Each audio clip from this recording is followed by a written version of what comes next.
Niečo v tvojom živote je už dávno po expirácii. Vieš presne čo a už dnes sa ti to ozve silnejšie než predtým. Nebudeš to môcť ďalej ignorovať. A keď si konečne priznáš pravdu, ktorú si doteraz ignoroval, príde úľava rýchlejšie, než čakáš. Toto nie je predpoveď budúcnosti od veštice, ale ukážka od umelej inteligencie, ktorá mi pripravila predpoveď budúcnosti pre všetkých, ktorí budú tento podcast počúvať. Našiel alebo našla si sa v nej aj ty?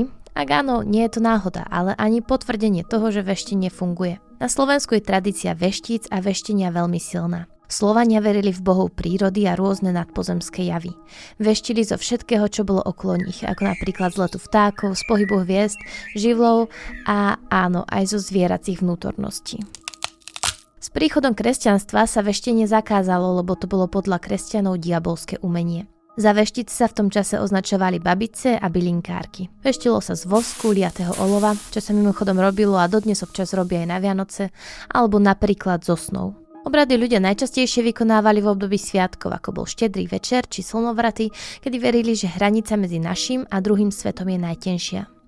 Veštenie prežilo až do dnešných dní a za 100 eur a viac môžeš aj dnes dostať vyveštenú budúcnosť. Vítaj pri druhej sérii podcastu Oklamaný, v ktorej spolu s odborníkmi preberieme témy, ktoré sú častým dôvodom na hádky a nedôveru k modernej medicíne. Moje meno je Bianka Verešová a dnešnou odborníčkou, ktorá nám pomôže túto tému vysvetliť, bude psychologička pre mileniálov, Gen Z a páry Simona Hanová, ktorú môžeš poznať aj z Instagramu ako psychologička.online.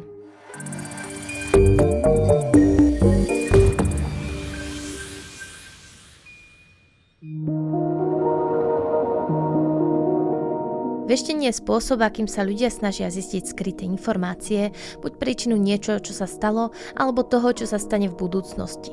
Hlavným dôvodom, prečo ľudia vyhľadávajú veštcov a veštkyne je ten, že chcú získať konkrétne rady pre svoje životné problémy, či už ide o chorobu, peniaze alebo napríklad lásku. Informácie sa snažia získať mimo bežného logického sveta. Odpoveď hľadajú z nejakého vyššieho zdroja. V minulosti veštice hovorili zákazníkom najmä to, akú vôľu majú s nimi bohovia, no dnes je to o čosi modernejšie a fičia najmä horoskopy, tarot, ale svoje miesto si stále nachádzajú aj kryštálové gule či komunikácia s duchmi. A teraz sa poďme pozrieť na to, prečo si pravdepodobne zapol či zapla túto epizódu.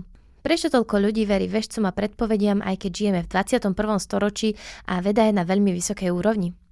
Vedci a psychológovia na to majú celkom jasné vysvetlenie. Prvým a možno najdôležitejším pilierom je naša hlboko zakorenená potreba kontroly. Keď sa v živote ocitneme v totálnej neistote, či už čelíme chorobe, rozchodu alebo inému strachu, náš mozog sa snaží nájsť nejaké známe vzorce a predvídateľnosť. Hľadáme nejaké znamenia a veštenie nám dáva presne ten pocit, že situáciu držíme v rukách, aj keď ide len o ilúziu kontroly. Vysvetľuje Simona Hanová. Náš mozog nemá rád neistotu. Potrebujeme vedieť, čo sa bude diať, nás to upokojuje, znižuje to úzkosť.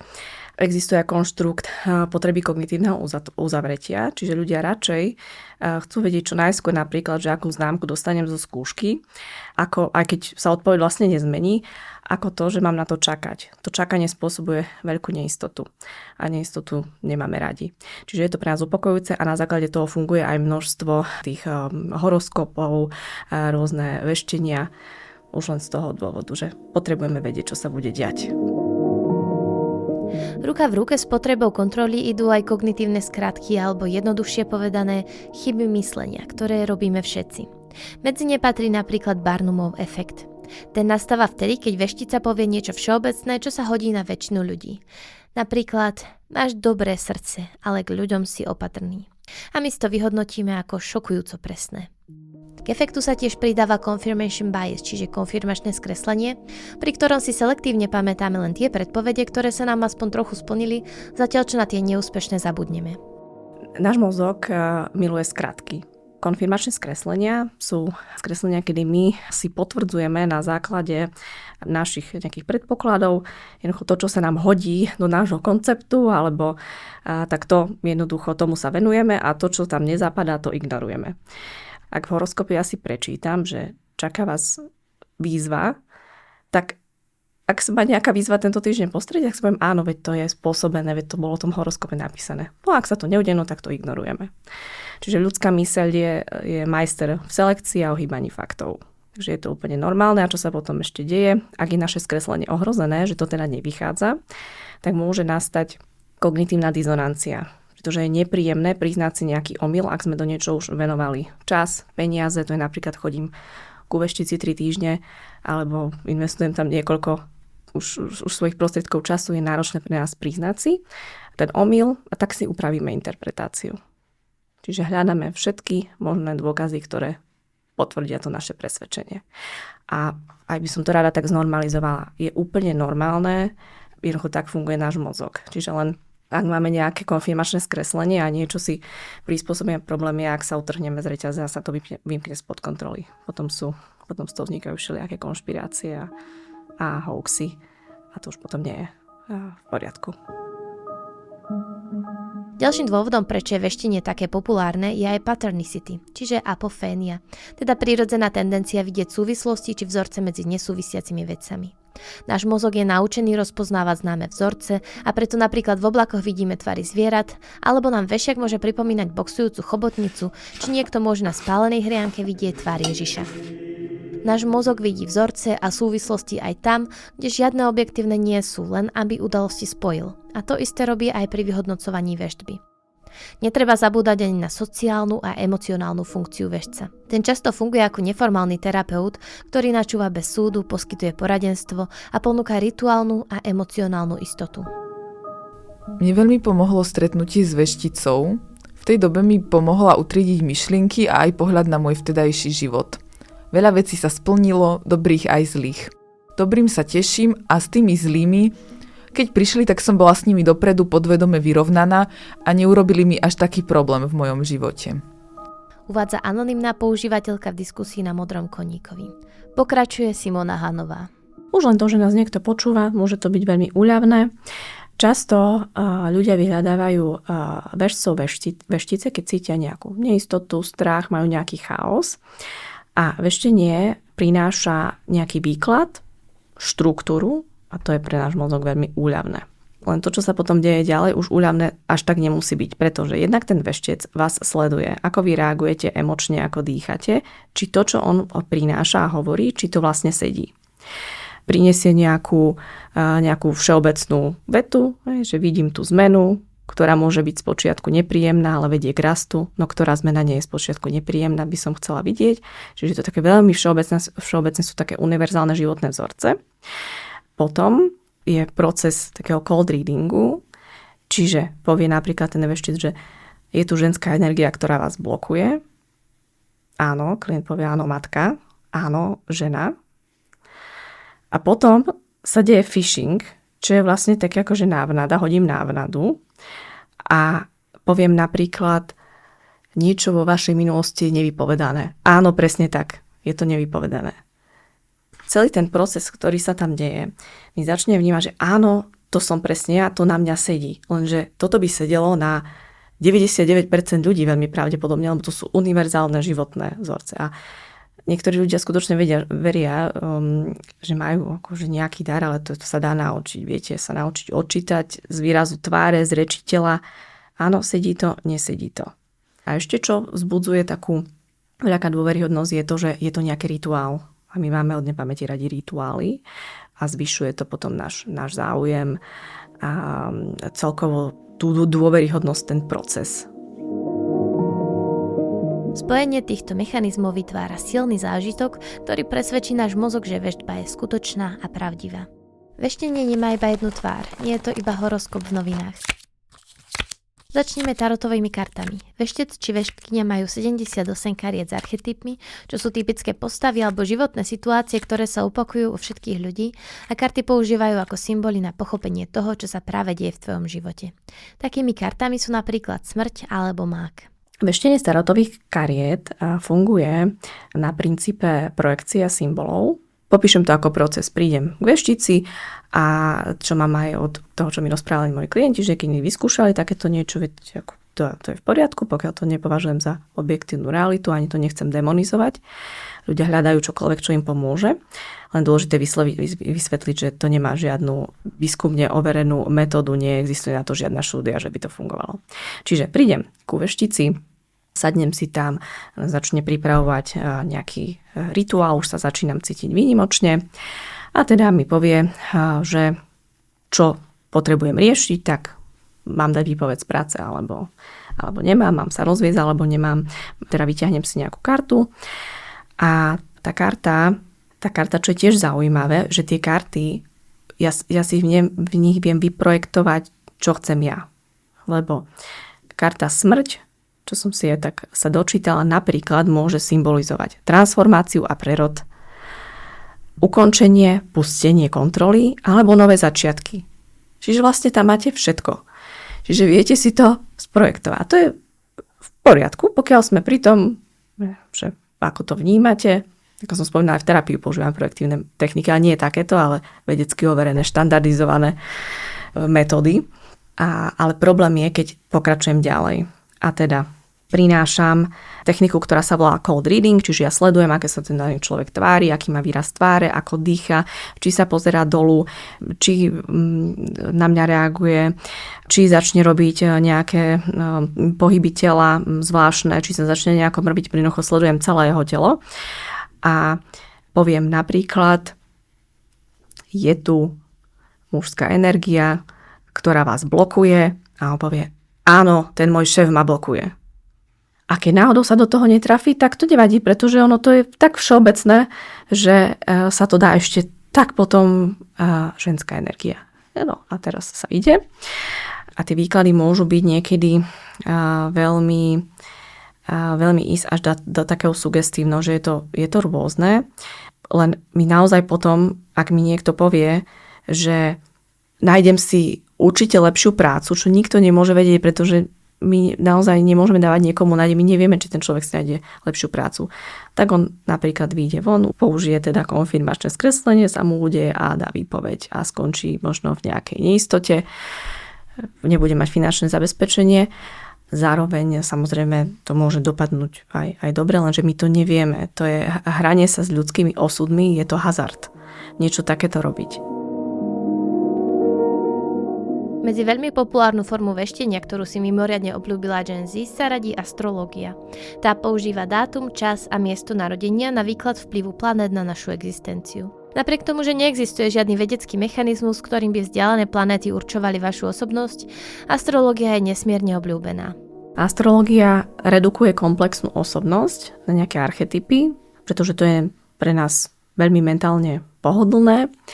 Veľmi zaujímavý v rámci tej astrológie aj celkovo v rámci týchto výkladov je Forerov efekt.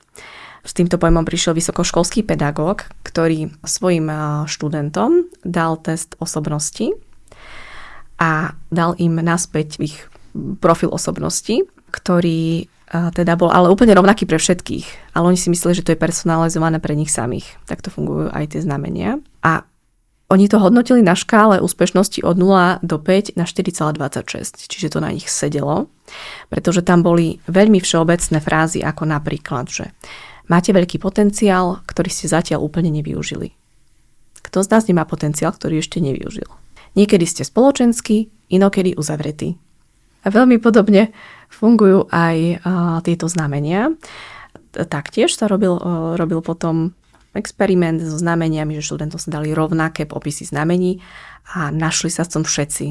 Áno, to som úplne ja. V niečom sa vieme nájsť. Keď je to veľmi všeobecné, je tam viac pozitívneho ako negatívneho.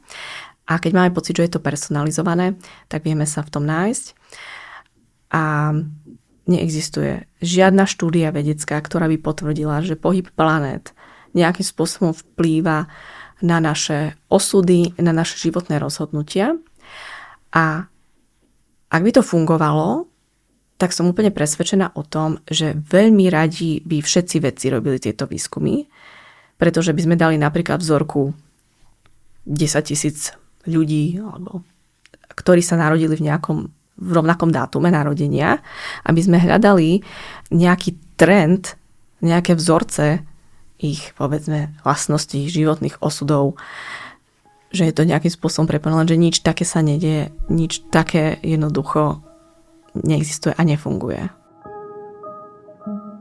Prejdime k chiromantii alebo čítaniu z ruky. Veštica sa pozerá na čiaru života, čiaru srdca alebo čiaru hlavy. Neexistuje žiadne preukázateľné spojenie medzi čiarami na dlani a osudom, no keďže máme na rukách stovky čiar, veštica si ľahko vyberie tie, ktoré potvrdia jej interpretáciu osobnosti. Zároveň používa aj Barnumov efekt, čiže vágne predpovede hodiace sa na väčšinu ľudí. Jednoduchá, no fascinujúca metóda je aj kývadielko. Ako to funguje? Kývadlo visí na šnúrke a údajne odpovedá áno alebo nie na otázky, ktoré mu kladieme. Celý fenomén je vysvetliteľný ideomotorickým efektom, čo sú nevedomé, mikroskopické pohyby ruky, ktoré si človek neuvedomuje, ale ktoré s kývadlom pohnú. Je to rovnaký mechanizmus, aký sa uplatňuje aj pri Ouija doske. To je tá, ktorú si videla v mnohých hororových filmoch. Ouija doska je nástroj, pri ktorom ľudia kladú prsty na malú planžetu a veria, že im ukazuje správy od duchov. Ďalšie populárne metódy ako runy a numerológia fungujú na princípe sily symbolov. Runy sú starogermánsky systém znakov a numerológia je výklad na základe čísel. Niektoré veštky nepredpovedajú budúcnosť zo snov. Existuje veľmi veľa vysvetlení a teórií, čo sú to sny. Ukazuje sa, že syntetizujúca teória to vysvetľuje aktuálne najpresnejšie. Čiže sny slúžia k spracovaniu emócií a emočných podnetov z bdelého života. Jednoducho povedané, to, čo nestíhame spracovať počas dňa, tak si spracovávame v snoch. Dominantná emócia, ktorá sa v sne objavuje, či je to hnev, smútok alebo radosť, vzrušenie, tak to je tá, ktorú si potrebujeme spracovať. A pomáha nám to aj v bežnom živote potom k lepšej regulácii emócií, takému zdravému spracovávaniu. Sny vznikajú v REM fáze spánku, keď je aktívna amygdala, že centrum emócií, prefrontálna kôra pre logiku, plánovanie je utlmená. Čiže sa nám môže zdať aj niekedy, že tie naše sny sú také, že bizarné a zvláštne a všelijaké, ale to je úplne normálne. Je to úplne pochopiteľné. A tu tiež môže vzniknúť potom ale také v súvislosti s tým veštením a keď niekto tak povie, že mne sa o tom snívalo. Áno, opäť si to vieme akoby trošku skresliť. Snívalo sa mi o autonehode, o týždeň sa kolegovi niečo udialo na ceste, tak si to spojím a ja si všetky tie ostatné sny vytesním, tie si nepamätám, ktoré sa mi snívali, ktoré s tým vôbec nesúviseli, ale ja si zapamätám to, lebo si to spojím do symbolov, obrazov a to mi nejakým spôsobom potvrdí to, čo si aj myslím. Ešte do toho vstupuje pri tom veštení snov alebo v tom spájaní a v tých predikciách, keď niekto povie, že ja som to vedel a predpovedal, apofénia, že vlastne hľadáme vzorce v náhodných nesúvisiacich informáciách či dátach. My hľadáme akúkoľvek súvislosť, ktorú vieme nájsť. A samozrejme, by som rada povedala aj to B, výklad snov sa používa aj v terapii. Je to terapeutická metóda, prišiel s tým Freud, len trošku inak to vyzerá, ako keď si len ja takto pospájam a potom ešte začnem hovoriť celej rodine, ja som to hovorila, ja som to tušila a predpovedala. Nie, že takto to nefunguje. Veštica v podstate interpretuje tvoju psychiku. Nakoniec tu máme metódy ako je kryštálová guľa alebo veštenie cez média. Nie cez noviny alebo časopisy, ale cez duchov. Keď sa veštica dlho zahľadí do jednoliatého povrchu ako je guľa alebo sklíčko, môže spôsobiť mierne zmenený stav pozornosti a disociáciu, pri ktorom si mozog začne vytvárať obrazy, čo je úplne prirodzený jav. Pri veštení cez média a duchov ide o psychologický mechanizmus disociatívneho transu, autosugestie a rolovej identity. Médium, čiže veštec či veštica sa vďaka autosugestii presvedčí, že dokáže komunikovať s duchmi. Osvojí si rolu, čiže to, že je to médium a pri veštení sa dostane do zmeneného stavu vedomia, čo sa nazýva disociatívny trans, v ktorom má pocit, že nehovorí za seba, ale sprostredkúva správu od niekoho iného. Veštenie, hoci vzniklo v starovekých civilizáciách, nezostalo v knihách dejepisu.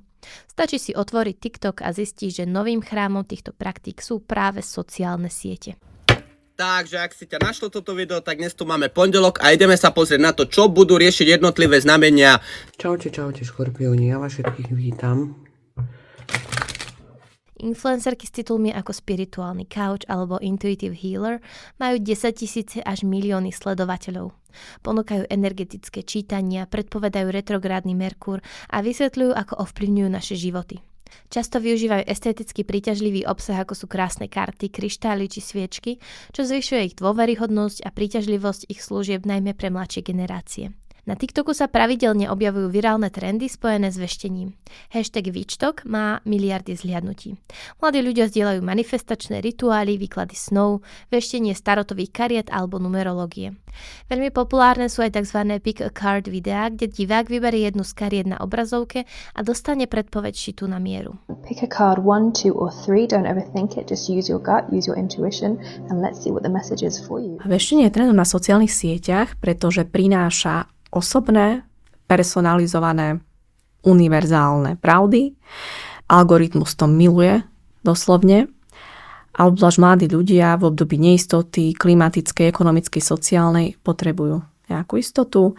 Častokrát hľadajú nádej, potrebujú aj veľakrát odbornú pomoc, majú nejaké úzkosti a chytajú sa čokoľvek, čo by im pomohlo. Ja tomu úplne rozumiem. Keď opäť som si to trošku pozerala, tak napríklad tí videá niekedy začínajú tým, že toto je správa pre niekoho, kto sa cíti stratený. Že to veľmi personalizované, veľmi osobné.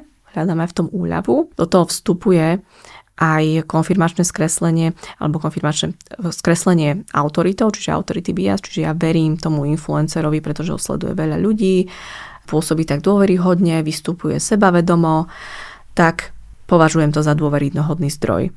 Takže je to extrémne populárne. Sama som bola prekvapená až ako.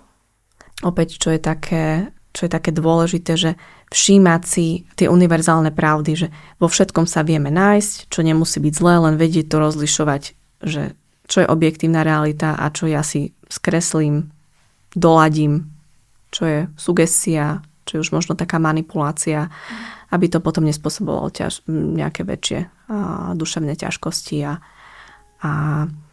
nemalo to skôr kontraproduktívny efekt, čím sa ja bohužiaľ, že často stretávam. V posledných rokoch zažívame aj masívny boom aplikácií na veštenie. Medzi najobľúbenejšie patria CoStar, Sanctuary alebo The Pattern, ktoré denne využívajú milióny ľudí po celom svete. Tieto apky ponúkajú personalizované horoskopy či denné predpovede založené na pohybe planét. Niektoré z nich využívajú umelú inteligenciu na generovanie predpovedí, ktoré pôsobia mimoriadne presne a osobne.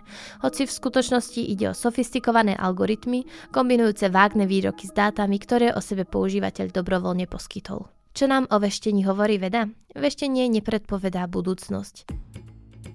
Všetky praktiky, ktoré sme prešli od tarotových kariet po numerológiu, fungujú na čisto psychologických základoch. Týmito základmi sú projekcia, kedy do symbolov vkladáme vlastné problémy, symbolické myslenie, ktoré nám pomáha spracovať komplexné emócie a kognitívne skratky, ktoré nás vedú k presvedčeniu, že všeobecné výroky sú presné. K tomu sa pridáva cold reading, teda schopnosť veštca čítať naše emócie a reč tela a hlavne psychologická úľava. Napriek tomu, že veda neuznáva veštenie ako zdroj pravdy o budúcnosti, priznáva mu istý psychologický účinok. Veštenie môže pôsobiť ako forma psychickej podpory. Napríklad znižuje úzkosť, zlepšuje náš pocit kontroly nad chaotickým svetom a poskytuje cennú emocionálnu istotu.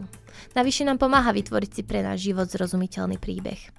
Veštenie však môže viesť aj k problémom. No a to je práve vtedy, keď sa veštica pasuje do role odborníka a radí klientovi v kľúčových a kritických situáciách, akými sú zdravotné, právne či finančné problémy. Aj pri témach lásky, s ktorými sa na veštcov a veštkyne ľudia obracajú asi najčastejšie, sa môže zraniteľnému človeku celá situácia radikálne vymknúť spod kontroly. To sa stalo aj účtovničke Zuzane zo Šarišských Michalian. Ocitla sa v ťažkej životnej situácii, kedy zostala sama s 2 malými deťmi a pomoc hľadala u veštici. Tá ju presvedčila, že je prekliata. Veštica Nelly, ako sa na Facebooku volala, bol v skutočnosti muž Ľubomír H., ktorý od Zuzany za odstránenie kliatby najskôr pýtal iba 20 eur, potom ju však namotával čoraz viac, až od nej nakoniec chcel 100 000. Posielal jej za to aj rôzne bábiky, anjelíčkov, náramky či rituálne sviečky. Počas 3 rokov, kedy Zuzana využívala veštické služby veštice Nelly, minula obrovské množstvo peňazí. Dokonca si vzala úver vo výške 50 000 eur. Ten však nestačil a tak začala brať peniaze z obecnej kasy. Dokopy minula takmer 1,5 milióna eur, z toho z kasy šarišských Michalian, kde bola účtovničkou približne 1 300 000 a z kasy susednej obce Ostrovany, kde bola hlavnou kontrolórkou ďalších 100 000. Pani Zuzana vo svojej výpovedi pred súdom tvrdila, že ju veštica vydierala a hovorila jej, že keď jej nebude platiť ďalej, stane sa niečo zlé jej deťom. Nakoniec skončila v psychiatrickej liečebni, kde jej lekár určil paranoidnú schizofréniu.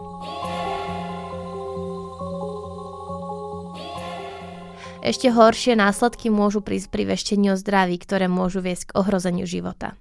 Hlavným nebezpečenstvom je odmietanie alebo odkladanie odbornej liečby. Ak veštec vidí uzdravenie alebo diagnostikuje, že problém je len energetická blokáda či kliatba, klient môže na základe tohto proroctva odmietnúť operáciu, vysadiť dôležité lieky na chronické ochorenia alebo, čo je najhoršie, odložiť stanovenie diagnózy. Pri agresívnych chorobách, ako je napríklad rakovina, strata cenného času rozhoduje doslova o živote a o smrti. Veštec navyše často využíva ilúziu bezpečia, keď uistí klienta, že je vlastne úplne zdravý alebo že sa problém vyrieši sám, čo vedie k ignorovaniu reálnych symptómov.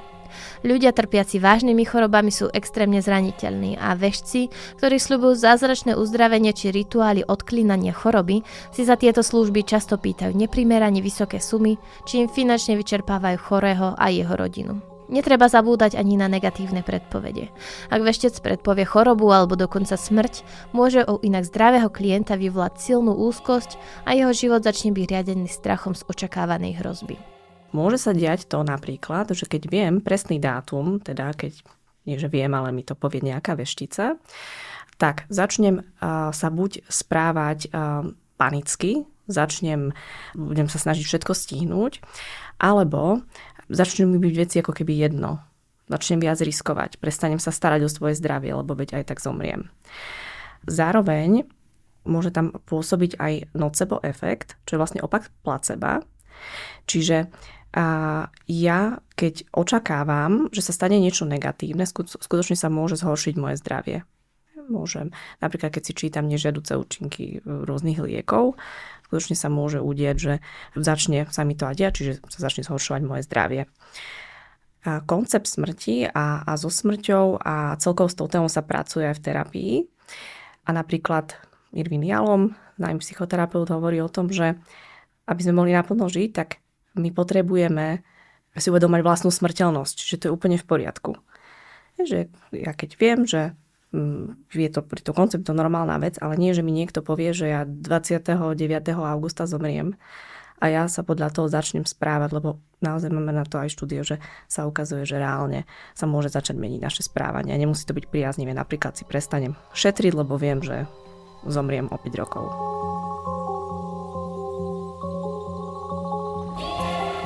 Je dôležité si uvedomiť, že zdravotná diagnóza a liečba patria výhradne do rúk lekárov a overených odborníkov, nie do rúk ezoterikov.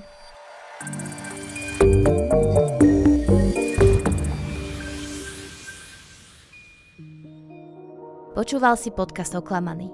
Na podcaste sa podielali Tomáš Madleňák, Alžbeta Kyselicová a Sabína Diazová. Strih a edit podcastu zabezpečil Matúš Ďuraňa. Tento podcast vznikol vďaka podpore SK Nik. Našu prácu môžeš sledovať aj na Instagrame, TikToku a webe Zmutriké.